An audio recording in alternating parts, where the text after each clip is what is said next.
Hi, I'm Bill Singh from Faith Presbyterian Church, and I am here with my wife Melissa. We would like to thank you for joining us for today's sermon. We encourage you to listen in and also hop over to iHeartRadio, Buzzsprout, Rumble, or YouTube to hear more messages during your week. We hope you enjoyed today's sermon, and don't forget to like, share, and subscribe. Today we are going to be talking about passing the torch. Now, right now in your minds, you probably have the image of the passing of the torch of the Olympic flames, the Olympic torch, inside of your minds. And if that's what you're thinking, you're exactly right. That's exactly the imagery we're going for right here, as the passing of the Olympic torch is a relay race where there's a lot of different athletes who are working together to achieve the same goal, and that is to light the cauldron at the Olympic Games. We as Christians can use this same imagery regarding our faith. We are not in it alone, but we are part of a faith history and a heritage where we pass the torch from one generation to the next. Relay races are amazing in the amount of teamwork, cooperation, and preparation that goes into them. And that's not to mention the amount of faith that it takes in your teammates to make sure that they fulfill their task in a manner that is excellent. It was the 2001 AAF World Championship Games, the 4x100 men's relay. The Jamaicans were all the talk, and they were looking really good. The gun sounded, they started the race, and they were absolutely dominating. That was until the third heat.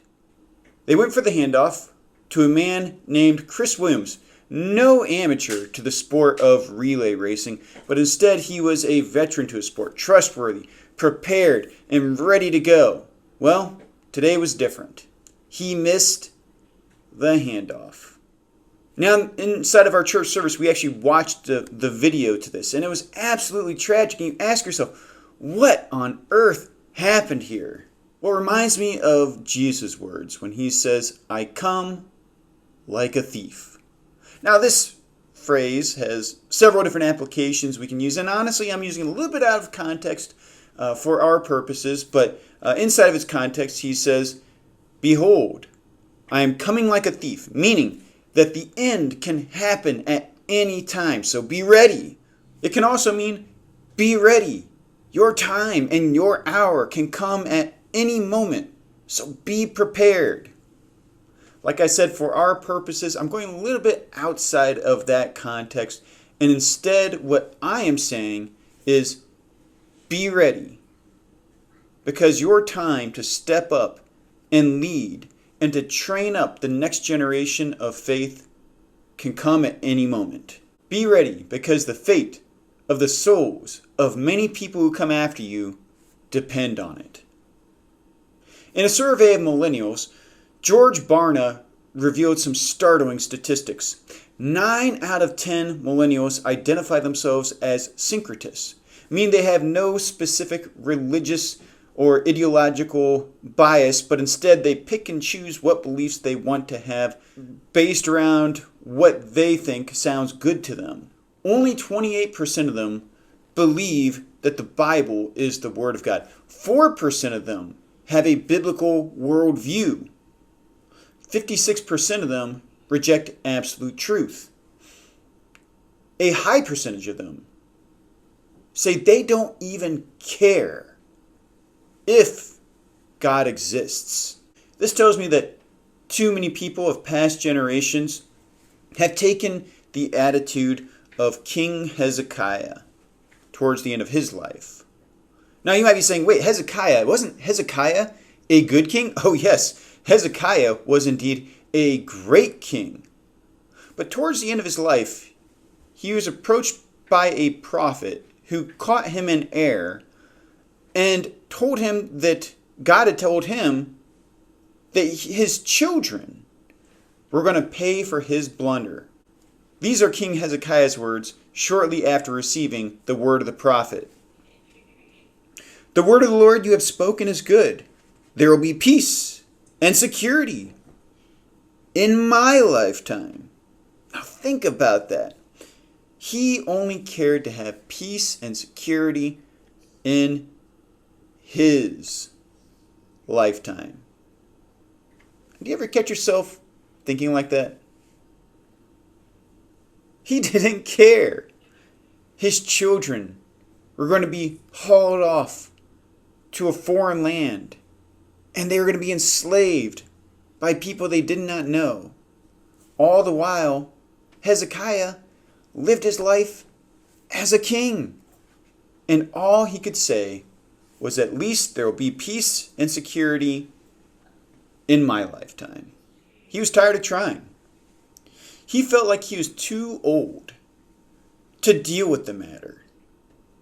Even though, prior to this event, the Lord had actually extended grace to Hezekiah, who at one moment was on his deathbed, thinking that he was going to die from an illness, and he prayed passionately to the Lord, in which God gave him 15 more years to his life. So Hezekiah was well familiar with the grace, compassion, and love of God. We need to be more like Moses. In a time of imminent judgment, the prophet Joel recorded the words of God, who said, "Even now, declares the Lord, return to me with all your heart, with fasting and weeping and mourning. Rend your heart and not your garments. Return to the Lord your God, for he is gracious and compassionate, slow to anger and abounding in love, and he relents from sending calamity. Who knows? He may turn and relent and leave behind a blessing." See, it's not too late for this generation. We can be like Moses, standing in the gap for his people. When God saw the Israelites at the foot of Mount Sinai in their debauchery, worshiping foreign gods and doing all sorts of horrible things, he vowed to wipe them from the face of the planet and to start fresh with Moses. But Moses pled with God. And this is what he said. He said, "Turn from your fierce anger, relent, and do not bring disaster on your people." He pleaded for them because he knew that God's purposes for his people were not yet fulfilled. We can't give up on those who come after us. The Apostle Paul can be an example. While he was in prison, he said, "I'm already being poured out like a drink offering, and the time for my departure is near." He was saying that he fought to the very last moment. His life, that was once like a beautiful glass of wine, was now being drained and emptied out. He had literally given everything that he had to the very end. But he had Timothy and other people who were following in his footsteps that he had trained. He reminded them that although his leg of the race was over, they had much more work to accomplish. Now envision right here a well-timed and well-placed handoff. Paul was carrying the baton and he was giving it to Timothy. Now what's expected of us? We are the ones currently running, and it is important for us to know what to do. Paul tells us in 2 Timothy chapter 4, verse 5, "But you keep your head in all situations, endure hardship, do the work of an evangelist, discharge all the duties of your ministry." There are 4 different commands Paul gives to Timothy that apply to us as well.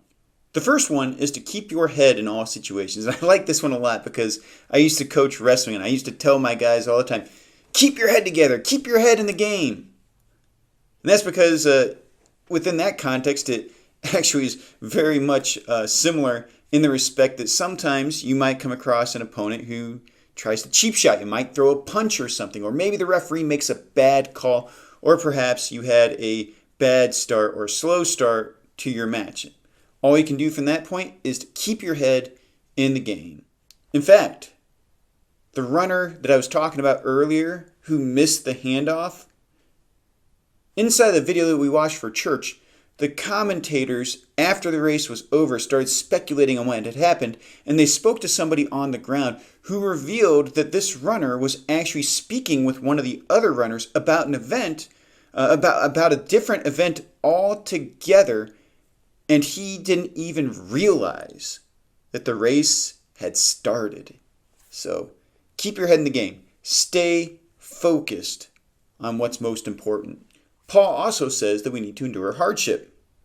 Now, I recently saw a documentary on the 7 churches in the book of Revelation, and each one of the churches had all sorts of challenges that they had to deal with. And the ones that endured, they continued to exist as a church, but the ones that were unfaithful eventually faded away. The next thing we need to remember is to do the work of an evangelist. And this is very important because this is where our spiritual children come from. So if we want to train up the next generation, we got to ensure there is going to be a next generation of believers. And the way that we do that is to do the work of an evangelist. Finally, we are told to discharge all of the duties of our ministry. Now, this, of course, is most applicable to those who are in church leadership. But what I always say is that if you are a Christian, you are in ministry. So commit yourself to the purposes God has assigned to you. Paul fulfilled these tasks in his lifetime, which is why he relayed this message to Timothy. When he wrote this, it was time for him to stand aside and commission Timothy. As we read this, we are reminded of our heritage and our calling. Run the race, fight the good fight, keep the faith, and pass it on. I would like to thank you for joining me for today's message. Again, my name is Bill Sang from Faith Presbyterian Church. I would like to invite you to our church services at 10:30 on Sunday mornings. Please don't forget to like, share, and subscribe.